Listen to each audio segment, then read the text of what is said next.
বাড়িতে থাকা সবই উপকরণ দিয়ে আপনারা কিভাবে বাসে বা ট্রেনে যাওয়ার সময় কিংবা দোকানে যে চাল ভুজাগুলো পাওয়া যায় সেগুলো আপনারা বাড়িতে খুব সহজেই বানিয়ে নিতে পারবেন পুরো দোকানের মতো। আর আপনি যদি আমার চ্যানেলে প্রথম হয়ে থাকেন, আমার চ্যানেলটিকে লাইক, শেয়ার ও সাবস্ক্রাইব করে নেওয়ার অনুরোধ রইল।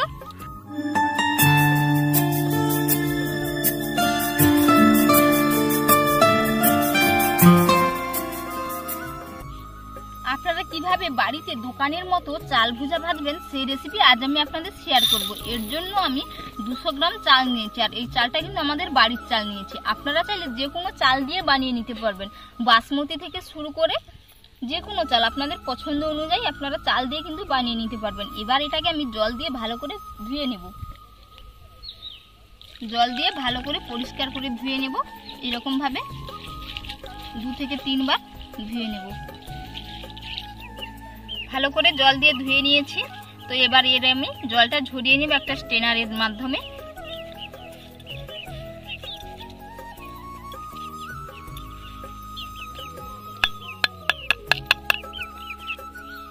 এর জল আমি ভালো করে ঝরিয়ে নিয়েছি। তো এবার একটা এরকম কোনো একটা বড় জায়গাতে করে এটাকে আপনারা চালটাকে শুকিয়ে নিতে হবে। আপনারা চাইলে ফ্যানের তলায়ও শুকিয়ে নিতে পারেন কিংবা রোদ্দুরেও শুকিয়ে নিতে পারেন, যাতে এর গায়ে জলটা না থাকে।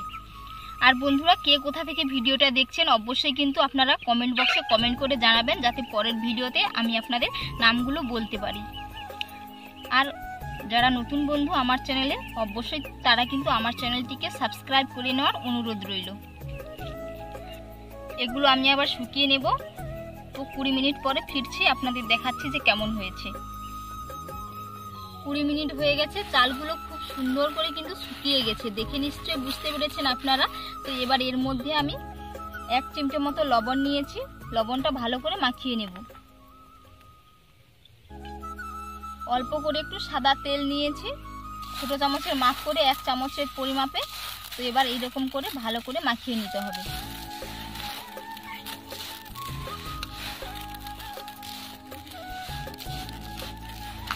খুব সুন্দর করে মাখিয়ে নিয়েছি। এবার আমি কড়াইতে তেল দিয়ে এগুলো ভেজে নেব। আপনারা যদি বিনা তেলে ভাজতে চান তাহলে আপনারা কিন্তু কড়াইতে না তেল দিয়েও ভেজে নিতে পারবেন। তো কড়াইতে না তেল দিয়ে ভাজলে সেটা কিন্তু খুব ভালো হয় না, তেলের উপরে ভেজে নিলে কিন্তু খুবই ভালো হয়।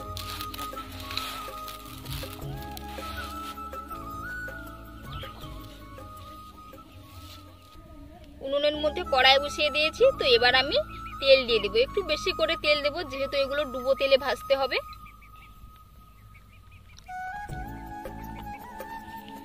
প্রথমে আমি কারি পাতাগুলো ভেজে নেব। তেল খুব সুন্দর করে গরম হয়ে গেছে। কারি পাতাগুলো এরকম করে আস্তে আস্তে দিতে হবে, কারণ প্রচুর তেল। পাতাগুলো তেলের মধ্যে আমি দিয়েছি, আপনারা কিন্তু আস্তে আস্তে করে দিবেন, না হলে পুরো একেবারেই দিয়ে দিলে কিন্তু পুরো তেল ছিটকে চোখে মুখে পড়ে যাবে।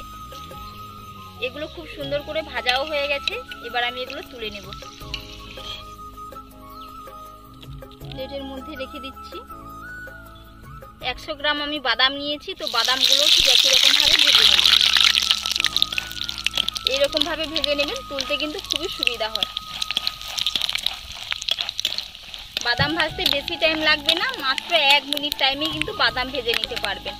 বাদাম ভাজা হয়ে গেলে আপনারা বুঝবেন কিভাবে, এইরকম মুখগুলো ফেটে সাদা হয়ে যাবে আর ফুটফাট করতে থাকবে। তো বুঝে নিতে হবে যে বাদামগুলো খুব সুন্দর করে ভাজাও হয়ে গেছে।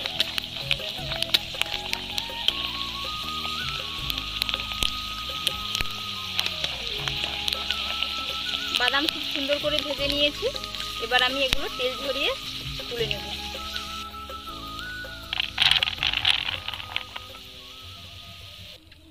এবার আমি অল্প অল্প করে চাল দিয়ে ভেজে নেব। চালের পরিমাপটা আপনারা একেবারেই বেশি দেবেন না, অল্প করে দেবেন, যেহেতু স্ট্রেনারে ভাজা হচ্ছে।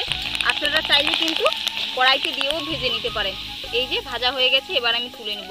কত সুন্দর হয়ে ভাজা হয়ে গেছে দেখুন। তেলের উপরে ভেসে গেলেই বুঝে নিতে হবে যে ভাজা হয়ে গেছে।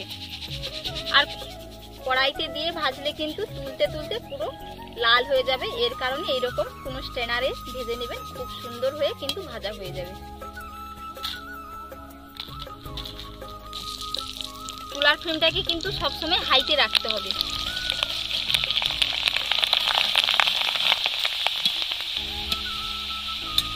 কত সুন্দর হয়ে ফুটে গেছে দেখুন। এই যে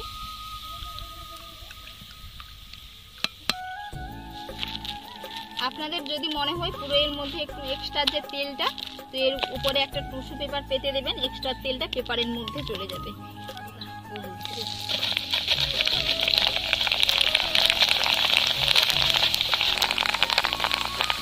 এইরকম ভাবে কিন্তু সবগুলো ভেজে নেব।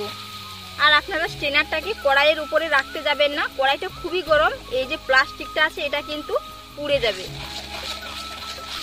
এরকম ভাবে হাত দিয়ে তুলে রাখবেন, দিলে আর পুড়ে যাবে না।